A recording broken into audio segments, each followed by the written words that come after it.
नमस्कार दोस्तों, आप सब लोगों को एक बार फिर से मैं सब्यसाची बैनर्जी स्वागत करता हूं मेरा नया channel happy fins and nature में।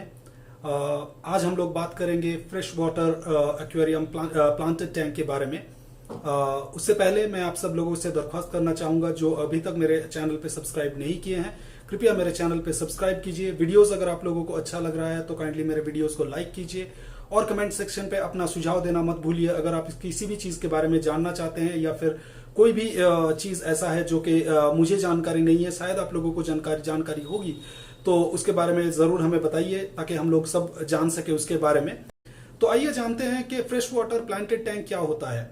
यूजुअली हम लोग जो टैंक देखते हैं, दो तरह का टैंक होता है। एक तो होता है नॉर्मल टैंक जिसमें यूजुअली आप ग्रेवल डालते हैं और उसके साथ कुछ ऑर्नामेंटल आर्टिफिशियल प्लांट्स डालते हैं, कुछ ऑर्नामेंटल चीजें डालते हैं, जैसे कि हो गया आपका एक अंडर वाटर ब्रिज वगैरह या फिर जो भी पंप से बबल्स निकलते हैं, ये सारे आइटम्स आप डालते हैं और उसके साथ मछली रखते हैं। तो ये हो गया एक नॉर्मल टाइप का टैंक। और इसके बाद जो दूसरा टैंक होता है वो होता है प्लांटेड एक्वेरियम।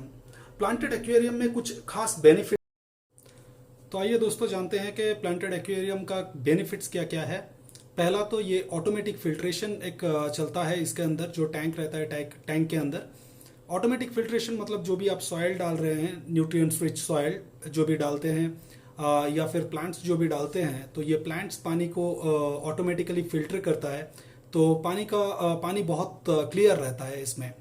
दूसरा है कि लो मेंटेनेंस, मतलब कि जैसे मान लीजिए अगर आप नॉर्मल टैंक रख रहे हैं तो नॉर्मल टैंक में आपको उसके लिए जब पानी चेंज करेंगे उसका या फिर जब उसका मेंटेनेंस करेंगे तो पूरा फिश को आपको उसके लिए बाहर निकालना पड़ता है, ग्रेवल को पूरा बाहर निकालना पड़ता है और उसके बाद टैंक को अच्छी तरह से साफ करके उसका एल्गीज पूरा निकाल के फिर दोबारा उसको सेटअप करना पड़ता है, जो कि बहुत ही टाइम कंज्यूमिंग है और बहुत लेबर लगता है इसके लिए।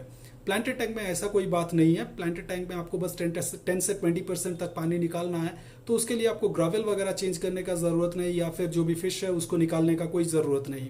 तो ये लो मेंटेनेंस रहता है। तीसरा है कि ये प्लांटेड टैंक क्योंकि लाइव प्लांट्स रहता है अंदर, लाइव मछली रहती है अंदर, तो इसके लिए देखने में बहुत ही खूबसूरत लगता है।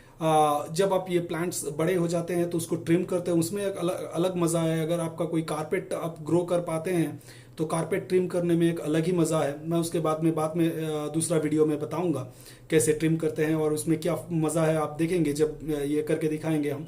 उसके अलावा जो और एक बेनिफिट है वो है क्योंकि फिश इसमें ऑलमोस्ट उन लोगों का नेचुरल हैबिटेट के जैसे जगह पे रहते हैं, तो वो बहुत ज़्यादा लंबे टाइम तक जिंदा रहते हैं और हैप्पी रहते हैं। इसके अलावा जो मॉनेटरी बेनिफिट है प्लांटेड टैंक में, आइए उसके बारे में थोड़ा बात कर लेते हैं।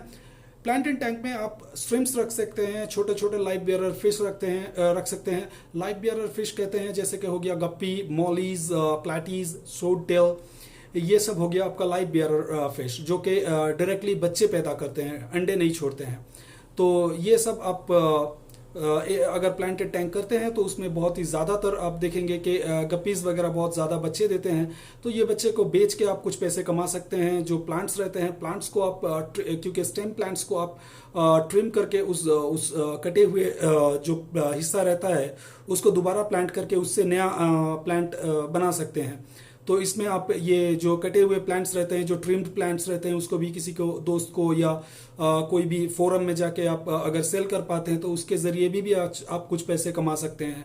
और इसके अलावा दूसरा है कि जो अगर आप स्नेल्स वगैरह रखते हैं तो स्नेल्स भी अंदर अंडे छोड़ते हैं, तो छोटे छोटे स्नेल्स होते हैं, उसको अगर थोड़ा बड़ा करके आप बेचना चाहते हैं तो बेच के उससे भी आप कुछ पैसे कमा सकते हैं। इसके बाद जो और एक एडवांटेज है कि आप ये जो प्लांटेड टैंक्स बनाते हैं, हर टैंक्स मैंने देखा है कि अलग तरह से रिएक्ट करते हैं। अगर आप सेम पानी डालते हैं, सेम पैरामीटर, सेम सॉयल वगैरह डालते हैं, फिर भी दो अलग अलग टैंक में दो अलग अलग तरह के बिहेवियर आप देखेंगे। तो इसके जरिए आप बहुत सारे एक्सपीरियंस गेन कर सकते हैं। हॉर्टिकल्चर एक्सपीरियंस भी आप इसे कह सकते हैं। इसके बाद है अगर आप ड्राई स्टार्ट कर रहे हैं, उसके बारे में मैं बाद में वीडियो में बताऊंगा।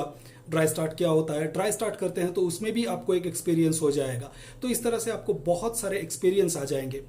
अगर घर में छोटे छोटे बच्चे हैं और अगर आप घर में एक एक्वेरियम रख रहे हैं, उन लोगों को गिफ्ट कर रहे हैं, तो इसके जरिए वो लोग रिस्पॉन्सिबिलिटी उठाना भी सीखते हैं बचपन से। क्योंकि अगर आप कोई पेट्स रखते हैं घर पे तो ये जाहिर सी बात है कि इसके लिए आपको एक रिस्पॉन्सिबिलिटी लेना पड़ता है। अगर आप बच्चे को देंगे तो मतलब अगर आप बड़े कोई जानवर उन लोगों को देंगे तो शायद वो लोग उतना रिस्पॉन्सिबिलिटी नहीं उठा पाए। लेकिन क्योंकि फिश टैंक रखने के लिए बहुत कम जगह चाहिए और उसके लिए मेंटेनेंस भी कंपेरिजन टू अदर पेट्स कम लगता है, तो वो लोग अच्छी तरह से इसको समझ सकते हैं और बहुत बचपन से ही वो रिस्पॉन्सिबिलिटी उठाना सीख जाते हैं। तो मेन बेनिफिट्स ये है। लेकिन मैं ये बताना चाहूंगा कि प्लांटेड एक्वेरियम हो या एक्वेरियम हो या फिर कोई भी पेट्स अगर आप घर पे रख रहे हैं तो एक चीज आपको जानना है और इसको आपको फॉलो करते जाना है कि पेट्स रखना मतलब एक रिस्पॉन्सिबिलिटी लेना।